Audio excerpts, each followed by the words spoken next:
माझे नाव ईश्वरी संतोष रेवाय. मी इयत्ता 9वीची विद्यार्थिनी. माझ्या शाळेचे नाव आहे भास्कर मामन ठाकूर शिक्षण संकुल विरारपूर. जगातील सर्वात मोठी लोकशाही म्हणून आपल्या भारत देशाकडे पाहिले जाते. त्याचाच एक भाग म्हणून महाराष्ट्र राज्यात येत्या 20 तारखेला विधानसभेची निवडणूक होत आहे. भारतीय लोकशाहीचा पाया भक्कम करण्यासाठी प्रत्येक नागरिकाने मतदान करणे गरजेचे आहे. लोकशाहीत मत नोंदवणीचे महत्त्व लक्षात घेता तुमचे मत लोकशाहीचा प्राण आहे.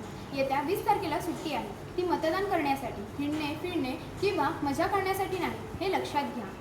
मग मागे कुठेतरी एका उमेदवाराने आपल्या ड्रायव्हरला मतदाना दिवशी सुट्टी दिली नाही. त्या ड्रायव्हरला मतदान करता आले नाही व तो उमेदवार फक्त एका मताने पडला. म्हणून प्रत्येक मत लाख मोलाचे आहे. लक्षात घ्या, मत ही एक ताकद आहे. त्याद्वारेच लोकशाही बळकट होते. म्हणून येत्या 20 तारखेला आपण आपल्या मामा मामी काका काकी नाना नानी सर्वांनी सहकुटुंब सहपरिवार मतदान करायलाच हवे. छोडो अपने सारे काम, चलो करे पहिले मतदान. लक्षात ठेवाल ना मग 20 तारीख.